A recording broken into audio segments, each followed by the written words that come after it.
Hey everyone, and welcome to The Explainer. Today we are diving deep, and I mean deep, into one heck of a chapter from Bibliomancers. We're talking chapter 108, which just throws our hero, Jock, into this absolute blender of mystery, betrayal, and, well, reality itself just starts to fall apart. So, let's get right into it. All right, so chapter 108. It kicks off on what feels like a surprisingly normal, if kind of bizarre, evening for Jack.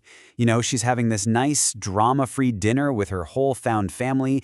It's all very peaceful, but you just know, right? That's the calm before a massive, massive storm is about to hit.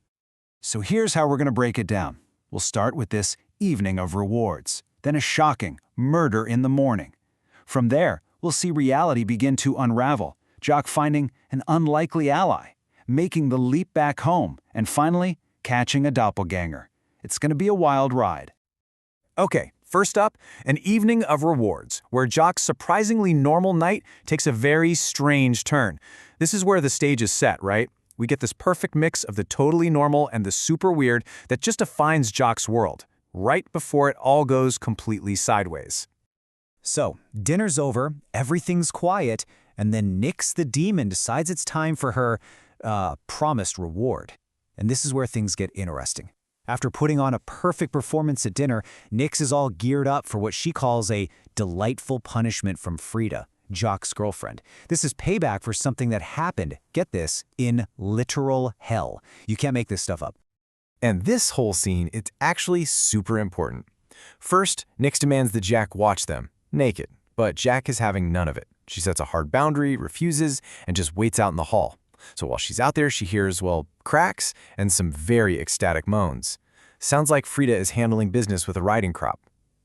Then, after all that, Frida pulls Jack back into the room, and the two of them have this really passionate and honestly pretty normal end to their night. It's a key moment for her character, It shows us who she is. Right on to the next section, a murder in the morning. Because a scream shatters that morning calm. Yeah, that peace and quiet, it doesn't last long. The very next morning, a scream just tears through the mansion, and boom, the entire chapter takes a hard left turn into something way more terrifying.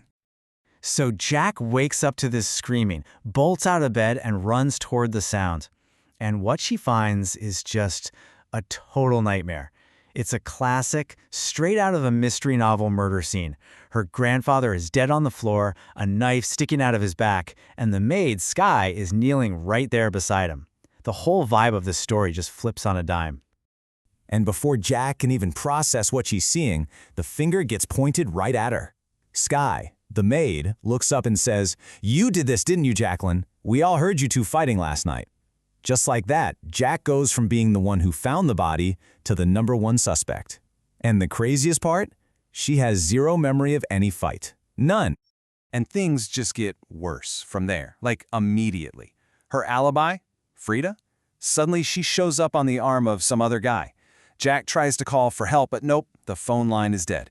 And to top it all off, her own grandmother is just staring at her with this icy, suspicious look. You can just feel the walls closing in. The trap has been set, and she's walked right into it. So now we get to the part where reality begins to unravel. Because believe it or not, the murder scene is just the start of Jacques' complete disorientation. She's trying to get her bearings, but the world around her just stops making sense. The clues that something is deeply, deeply wrong start to pile up. And this is the first big clue. She goes to her room and she finds this deerstalker hat. It seems like a small thing, right? But it's totally out of place. It's the first solid piece of evidence that tells her and us that she is not in the world she thinks she's in.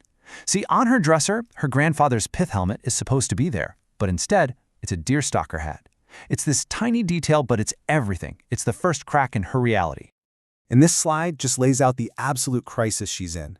In Jack's reality, the one she knows, the barn is a dragon's lair. She has a talking monkey friend. She has this very important Eye of Horus tattoo on her hand. But in this new, altered reality, the barn is just a normal, empty barn. There's no monkey. And when she looks down at her hand, the tattoo is gone, completely bare. Everything that proves her life is real has just been erased. Okay, next up, an unlikely ally. Because just when it seems like all hope is lost, in the center of a maze, Jack finds the one person who might actually believe her. She's desperate, she's totally alone, she's probably thinking she's going insane. So she runs to the only safe place she can think of, the middle of the garden maze. And there, she finds someone who, well, might just be her lifeline. And in the maze is a woman named Aya. And she does something amazing.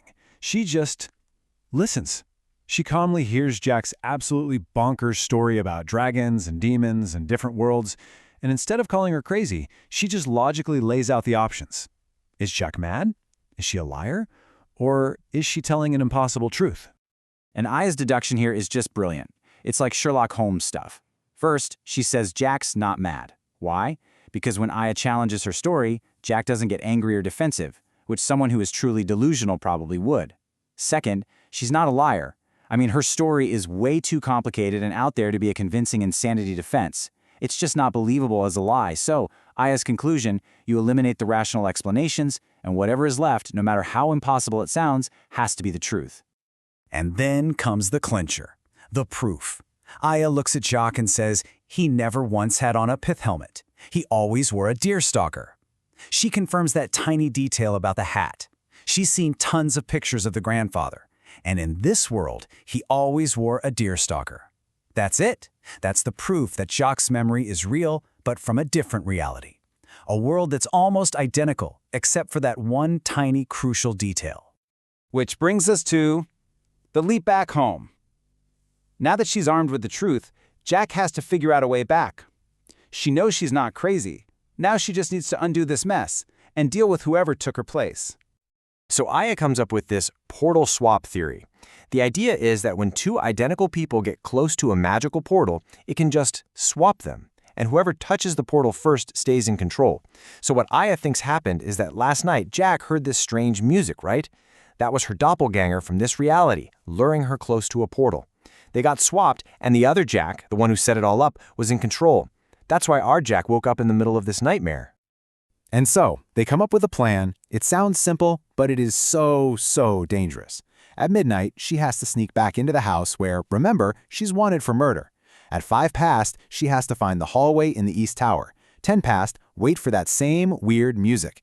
And at 1/4 midnight, she has to touch the portal and hope to God it swaps her back. No pressure, right? And this leads to the climax, catching a doppelganger. Jaw returns home to a pretty shocking revelation. So, the plan works. She makes the jump, touches the portal, and bam, she's back in her own reality. But what's waiting for her on the other side? Well, it shows just how much danger everyone was in. The second she reappears, her doppelganger just vanishes into thin air, and Frida's right there and she explains that they caught the faux Jock hours ago. Turns out, her friends knew almost right away that the person who came back from the tower that morning wasn't the real her. They'd already captured the imposter. I mean, talk about having friends who have your back. So how did they know? It's all in the details. The double was caught trying to wash blood off of herself. Big red flag there. Her cat, Nixie, knew instantly and just hissed and wouldn't go near her. Animals always know, right? Eventually, Nix the demon just froze the imposter in place. Plus, she wasn't wearing shoes, and she'd left Jack's actual knapsack behind. It was all these little things, these intimate details an outsider could never fake, that gave her away. It shows that who Jack is, it's not just her face, it's all the connections she has. And after all that, the murders, swapping realities, catching a doppelganger, you'd think she was gone for weeks, right? Nope, it was just one day. She was missing from her own reality for a single day.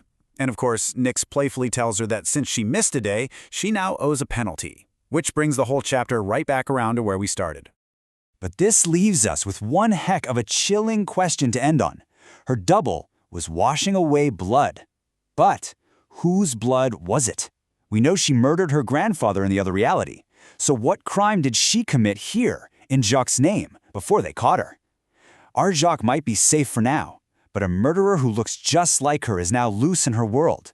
And that's a terrifying thought to leave us with.